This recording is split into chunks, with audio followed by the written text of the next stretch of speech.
Good evening, everyone, and welcome back once again to Vicious Rants. And of course, I am your host, your YouTube messiah, and often imitated, never duplicated superstar Tim Vicious. And before I go and start this week's episode, a few things want to get out there. One, this is actually the 3-year anniversary week of Vicious Rants. So, as per the norm, wearing the very shirt from episode 1. It's kind of a thing I've been doing. Just feels like I should, you know. Thank you to all you beautifully crazy bastards out there that give up X amount of time to watch this at any point during the day, week, month, year. You all are the reason why I do this, nothing else. So, thank you, and here's to hoping get God knows on how many more. Also, folks, we here at the Vicious Studio are willing to admit when we make mistakes and when we are wrong, and on behalf of all of the production crew here at Vicious Rants, I would like to extend a very heartfelt apology to one Nick Meltzer McGee at PW Smart Talk, because upon further investigation of the security footage that I brought up and mentioned last week, it has come to my attention that the footage was in fact doctored and altered to make it look like Nick Meltzer McGee was the perpetrator behind my vicious assault.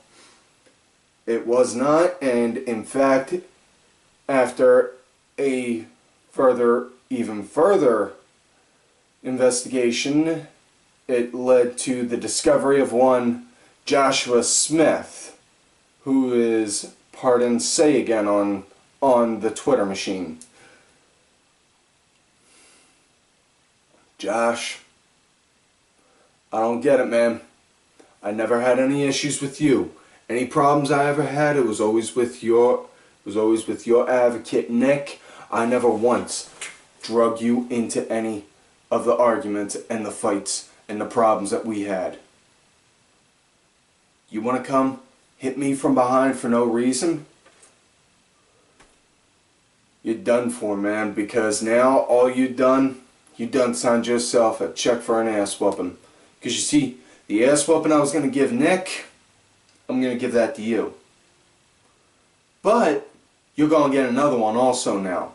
You're going to get another one, you're going to get that, and a whole other one also added to it, because the fact you tried to fucking use me and inflict my pain from that beating onto another man.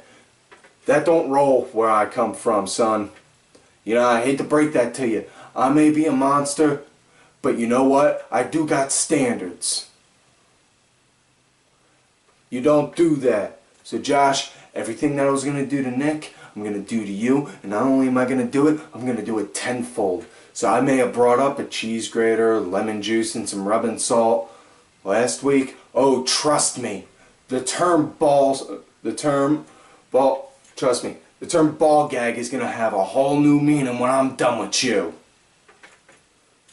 Now on to this week's show. Talking about what Raw. This Raw was really good. I liked it personally, and I'm not saying this as a knock. I'm saying this Raw should have been on last week, and last week's should have been on the week before. You know, help build up the pay-per-view. We're 2 weeks away from the pay-per-view, and you're not talking, and now you're just building up matches for it. And it confuses me, because growing up, I would see everything on the show, the matches on the show would make sense. Each match would either lead to a match at a pay-per-view, or it would just be a very good match in general. And yet this is what we're getting. Yeah, it's confusing because where is the build-up? Where is the hype? I can't figure it out for the life of me. But Raw starts out, Ambrose comes down to the ring, talks about on how he's going to have a no disqualification contract on a pole match against Cena at the pay-per-view, and he's going to do anything he has to make sure he can get the Rollins, even if he has to take that pole down and beat him with it, which, hey, that alone is worth paying the $9.99 on. And yeah, had to do the cheap $9.99 plug. But in hindsight though, also, if you break it down, $9.99 a month, that equals out to about 30 cents a day. So, yeah, for 30 cents, okay, I'm willing to do that. But Ambrose is out there doing his thing, getting the crowd nice, revved up, running hot, and out comes Cena and shits all over the bed. And I'm not even talking like the normal kind of shits on the bed. I mean just like straight up. Ugh. Talking about, oh, you're unstable. You being unstable is what's gonna do you in. I've been to the top of the mountain 15 times. Yeah, and you got your ass whooped 15 times. Also, John, so don't go trying to talk about on how you were at the top of the mountain. You were the man. Because you know what? Look what it's got you now. Yeah. Anyways, just as Cena and Ambrose are staring each other down, and it looks like Ambrose is about to punch Cena's head, gouge out his eyes, and skull fuck him, and that would really make me think Ambrose is truly a lunatic. But out comes Hunter and Steph. They say, well, you guys got way too much tension between each other. I bet you guys couldn't even team together. And if anyone's ever seen Trading Places with Dan Aykroyd and Eddie Murphy, you would have gotten the reference right away when they said, oh, do you want to make a bet on that? Alright, how much? The usual amount. Yet that was where it came from. Yeah, it was simple. It was from Trading Places. The usual amount? Very well. $1. Yeah. I mean, and in hindsight, that was a hell of a lot better than just saying, oh, okay, I'll bet you $9.99. Trying to make a cheap $9.99 plug. Which I wouldn't have been surprised if Creative was thinking on ways to try and do that, but they wound up making a triple threat tag match. Cena and Ambrose versus the Usos versus the Dust Brothers. And for a majority of the match, it was Usos and Cena and Cimbros, as I'm now dubbing that, because they keep throwing them in tag team matches. Playa, holla, holla, holla. And, basically, they've been throwing them in tag matches, and so, but yeah, it was pretty decent for the most part. The entire time I was watching them, I'm just thinking, why aren't they trying to get Goldie and Stardust in? That'd be great right now. And eventually they brought in the Dust Brothers, but they only brought them in during the commercial break, which pisses me off again to no end, because really, you're gonna do a commercial break during a middle of a match. Now, look, I'm sorry, but the way, and I'm not saying this as an insult to people in general, but the way people are wired nowadays, myself included, we are so wired to where our attention spans, if you're going to have a 15 to 25 minute match, and you slice it right in half and put a commercial in there, and you're gonna, during the commercial break, I'm gonna be like, well, what else is on? Click. If it wasn't for the fact that I putz around on Twitter during the commercials, I would have. You know? I would do that. And then I would wind up either losing track and forget about switching back to see that match, or I'd wind up watching another product entirely. So really, have the commercials either at the start of a match or at the end of a match. Understand, you got to throw so many commercials in during a show. Work them in around how you're booking the show.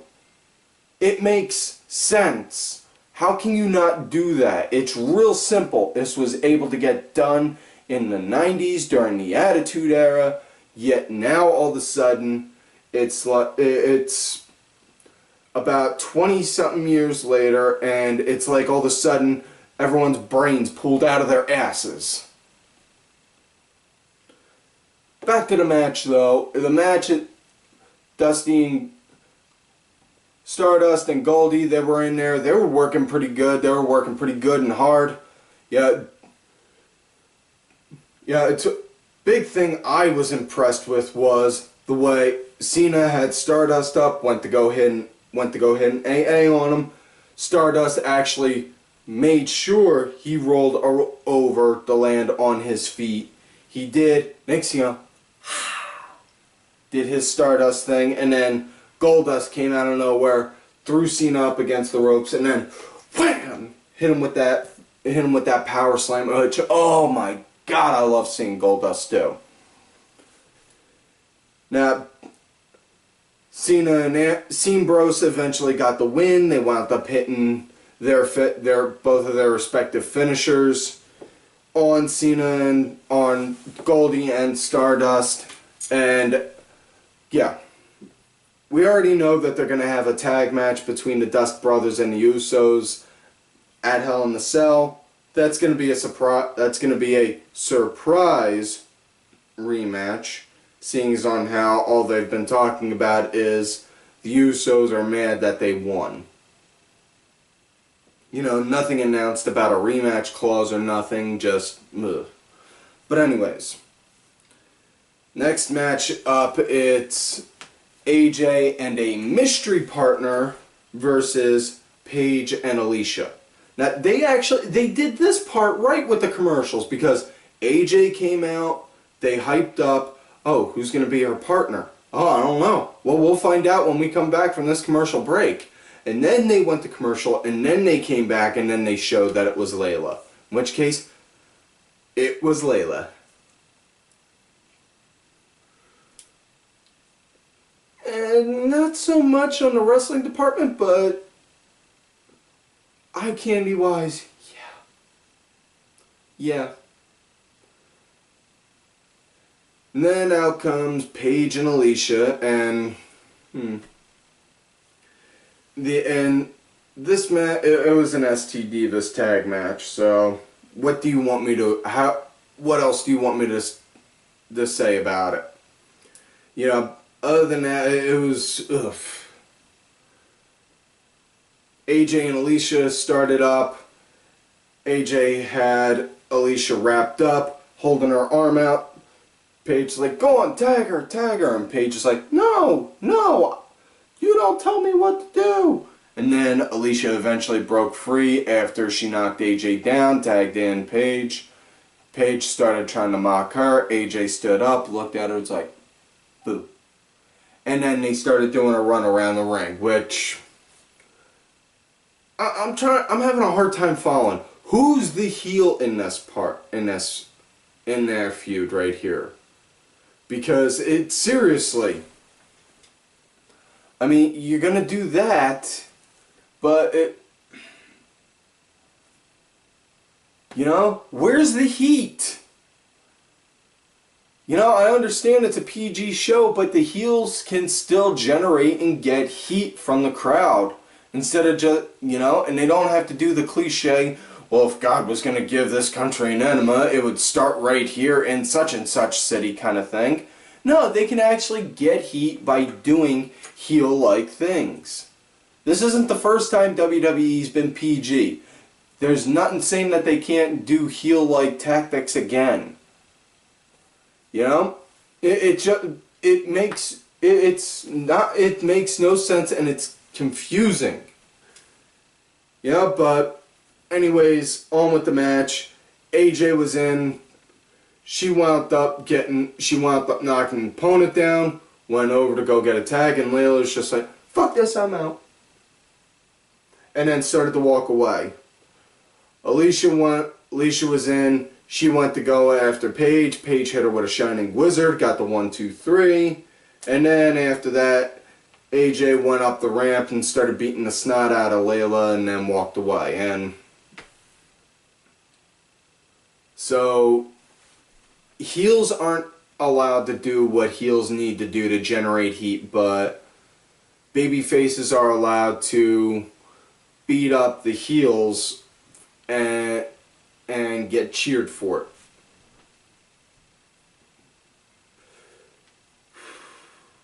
Yeah. Next matchup, Ziggler versus Orton. And yeah, they do got some kind of weird, kind of funky chemistry to where they can both work together. And getting this out there now, I know there's a lot of smarky McSmarkertons out there that always give Orton shit, and I give Orton shit. But the reason on why I do is because he's good. It's just, he just needs a foot up the ass. He needs a kick in the ass every now and again to remind him, hey, you can do good. Actually go out there and make this good. You know? And that's my issue with him, you know? Yeah, if you're out there to perform, you shouldn't have to have somebody have to put a foot in your ass to go and make you do good. But their match, it was actually pretty decent. Ziggler wound up hitting like 3 or so really good standing drop kicks, caught Orton right in the jaw each time. Orton wound up winning the match with an RKO. How he got it, though, was phenomenal, and it was possibly hands down his best RKO he's hit since the one he did on Evan Bourne. Ziggler was running up against the ropes, and Orton had him up in a powerbomb, threw him up in the air, and then moved around real quick and caught him. And then he got the 1, 2, 3. So just being able to move that quick, being able to move your body that quick, though, is on why why it was that impressive. Now, Seth was standing ringside the entire time. Seth didn't really do that much for the match. It was just to draw a line in there saying that Seth and Randy don't like each other and they're having issues with each other, kind of shit. And But after Randy got the win, Seth came in, curb stomped Ziggler, and then walked out. Seth's doing what he needs to do, and he's showing that, and he's doing what needs to be done to get heat. So why can't the other heels? That's my thing. Anyways, next matchup, it was Seth versus Swagger, and again they did this one right with the commercials.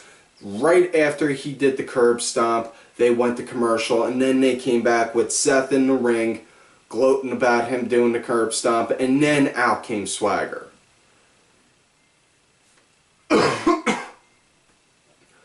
Now this match was good because I really enjoyed this match because it seemed like every time Swagger was just starting to pick up momentum, Seth was picking up on it and would do something to throw a wrench in Swagger. To throw a wrench in Swagger's and jack him up. So that's good. The way he played that was good. I liked it. You know? And Randy wound up standing ringside the entire time. just like Seth was, trying to do the whole mind game shit with him. But Swagger, he wound up getting the ankle lock in for a minute. Seth rolled out of it, and then he eventually wound up getting excuse me. Seth wound up getting the win. Roll up, surprisingly. I was expecting him to hit the curb stomp. He didn't, but you know, if you get a heel to go and do a roll up to get a surprise win, then that's where I got no problem with doing that. But if you just have bad guys go and do roll ups all through the night, then that's what pisses me off. But anyways, after that match, Randy came in, hit Swagger with an RKO, and then just creeped over to Seth like, see, that's on how it's done, kind of thing, and then walked off. Next matchup, it's Big Show versus Rusev, in which case, one of my favorite parts of the show, Lana. Oh yes, when Lana came out, not so much a fan about what Lana doing the whole propaganda thing, but you know, it's nice to see that they're starting to slowly shift out of the whole Putin stuff, and now they're having them go and just do the normal atypical America sucks thing. You know, but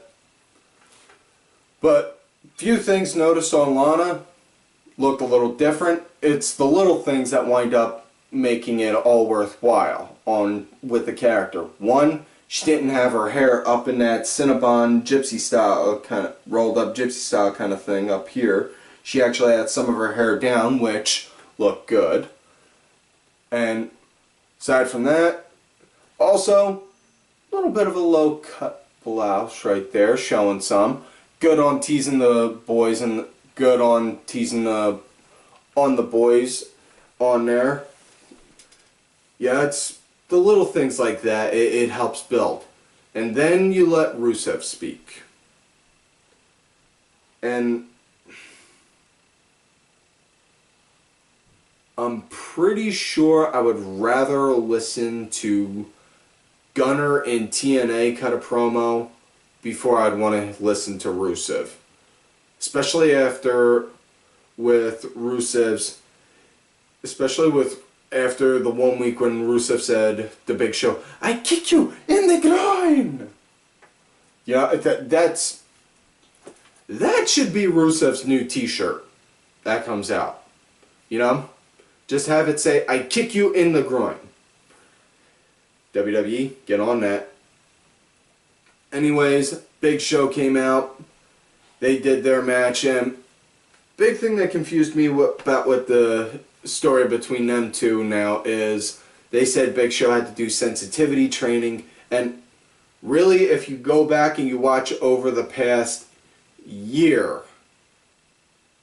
Big Show has cried like a baby more times on national television than a frickin' newborn, and has shown that he is very much so sensitive. And you're gonna have him do sensitivity training.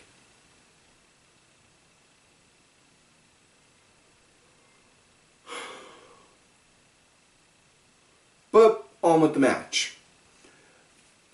I'm first to admit I'm not a big fan of having two big guys in the match at one time, because you know you get two big guys, it could be slow and clunky, but it was actually really decent. I was impressed, and I was probably about as impressed as when I saw Undertaker and Kevin Nash go at it.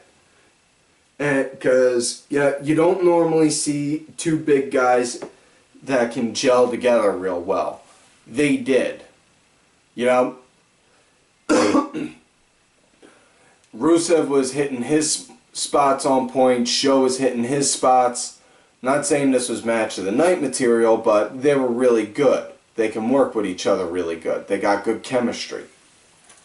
Yeah, Rusev eventually wound up getting the accolade on Big Show, and it looked like they were saying Big Show passed out, but Henry came in, decked Rusev, and then they did that, and then he went over, helped up Big Show. Everyone was expecting Henry to go and do a heel turn and beat up Big Show.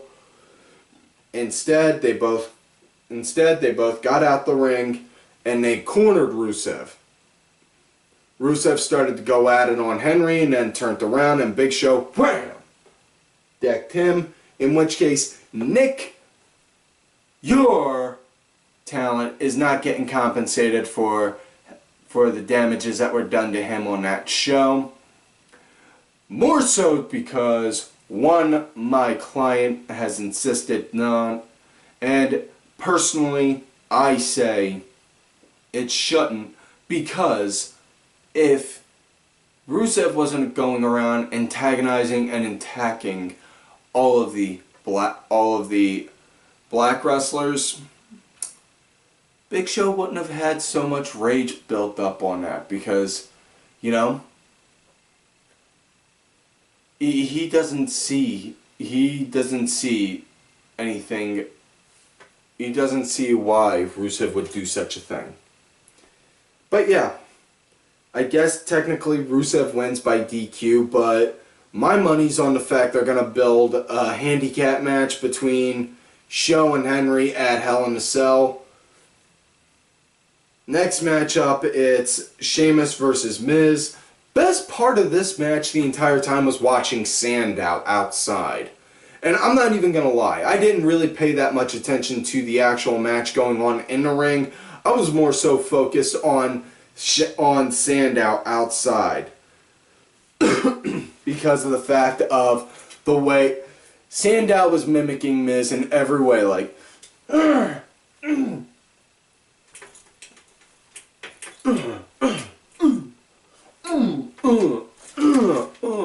like that and all. This was great. You know, I mean, they could wind up doing like having, fantasy concept.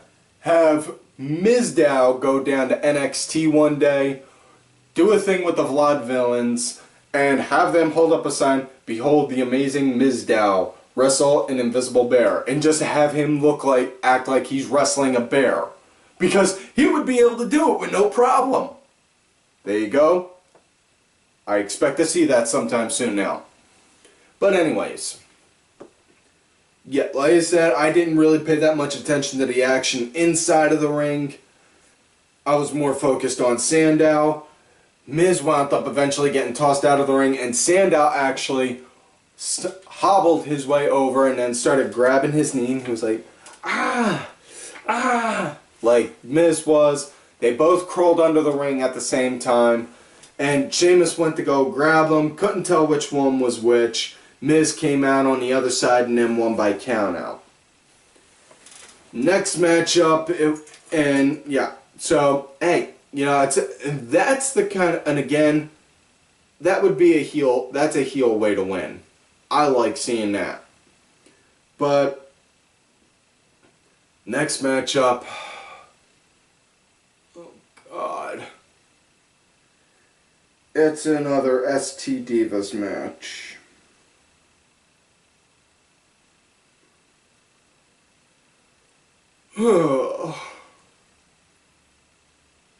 Cameron, Nikki Bella, and Summer Rae versus Natalya, Naomi, and the Bella who didn't get the boob job that's named after cheese. Swiss, I think.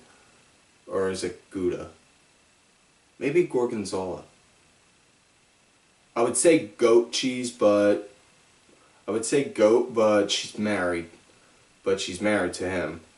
But either way, this match was my bathroom break.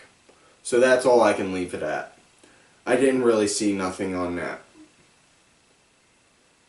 Apparently the babyfaces won. Not that surprised, especially seeing as on how this match was used to hype up the frickin' reality show on E. I am getting sick of just seeing them do a women's match on TV just to build up a show. Just to build that show up. You know, you want to have that show talk about behind the scenes of the business, by all means, go ahead. But don't use one to push the other if the reality show's not going to push your main wrestling show. Because I can tell you right now, I can't think of on how many 10, 11, 12, or 13-year-old boys that are going to want to watch. They're going to want to watch Total Divas just because, and and then see that push Raw. No.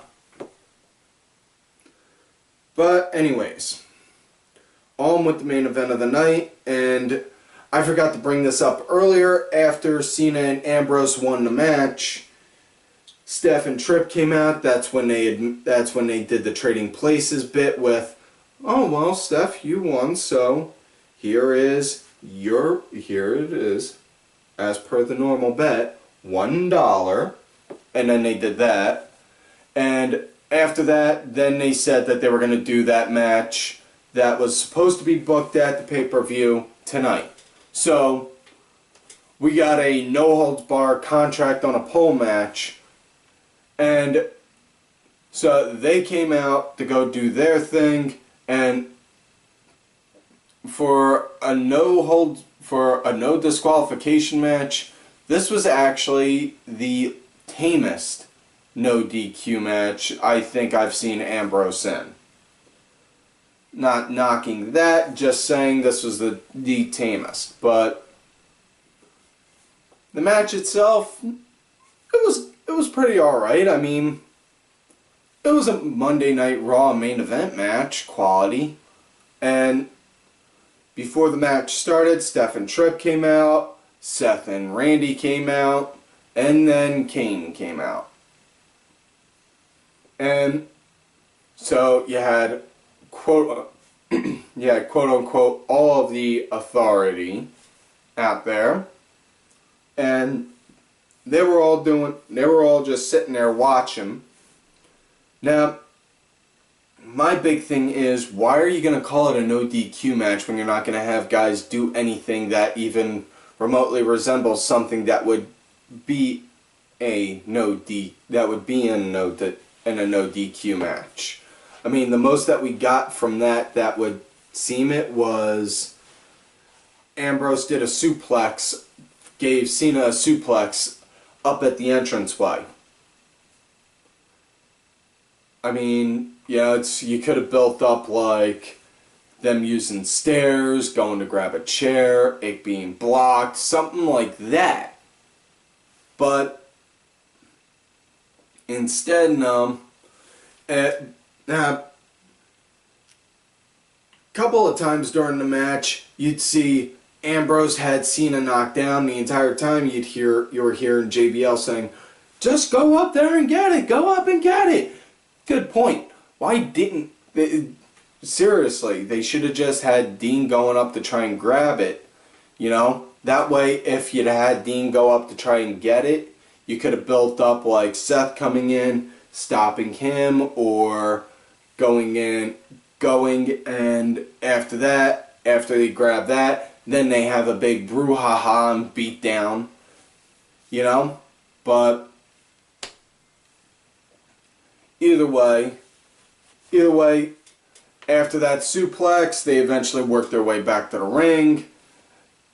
Ambrose threw Cena up against the guardrail, and then Randy and Seth were just like, "Hey, you got him down. Go ahead, go up and get your prize. Go up. You want to fight, don't you? Come on, go."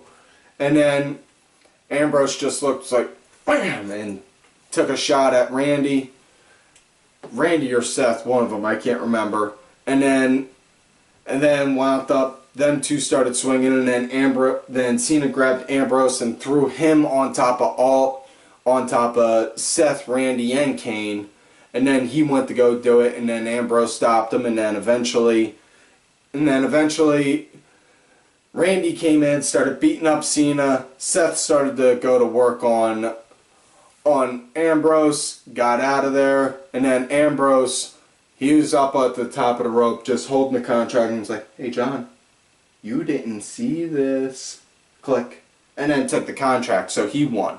So we're going to get Ambrose versus Rollins at Hell in a Cell. And they announced that the loser of Ambrose and Cena was going to get Randy at Hell in a Cell match. So we're going to get Cena versus Orton in Hell in a Cell.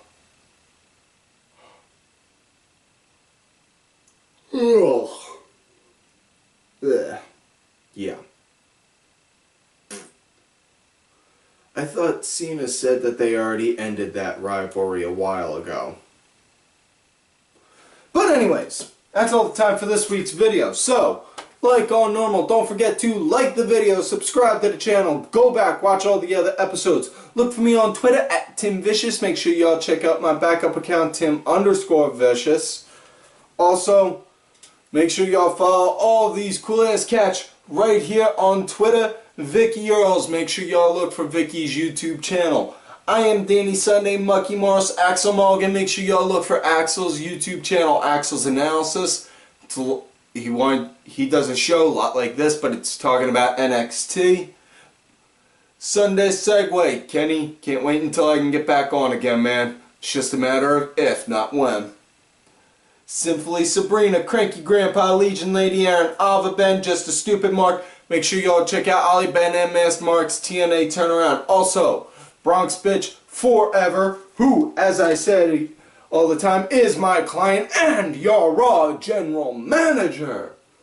And again, Nick, PW Smart Talk.